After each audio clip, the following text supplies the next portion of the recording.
এই সংলাপ সম্ভব নয়। রাজধানীর গুলশানে সন্ত্রাস এবং নাশকতার বিরুদ্ধে এক নাগরিক সংলাপে এই মন্তব্য করেছেন বক্তারা। জামায়াতকে নিষিদ্ধ করার আহ্বানও জানিয়েছেন তারা। গোলটেবিলে অভিজিৎ হত্যার বিষয়ে কথা বলেন সাবেক আইজিপি নুরুল হুদা।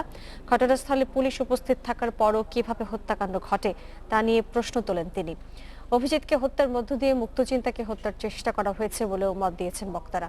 তারা আরো বলেন, দীর্ঘমেয়াদের সন্ত্রাস বন্ধ করতে সরকারকেই উদ্যোগ নিতে হবে, আর তাই সামাজিক শক্তিকে সংগঠিত করার উপর জোর দিয়েছেন তারা।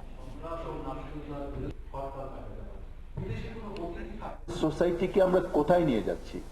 একদিকে জীবনের নিরাপত্তা নেই, আরেকদিকে অর্থনীতির নিরাপত্তার জায়গায় আমরা দেখছি যে এটি আস্তে আস্তে এই সিচুয়েশন ইমপ্রুভ করছে।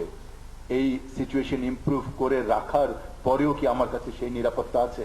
বিএনপিকেও যদি বাঁচতে হয়, আমি বলবো যে সিন্দাবাদের দৈত্যকে যত তাড়াতাড়ি ঘাট থেকে ঝেড়ে ফেলতে পারে ততই তাদের জন্য কি হবে, মঙ্গল হবে।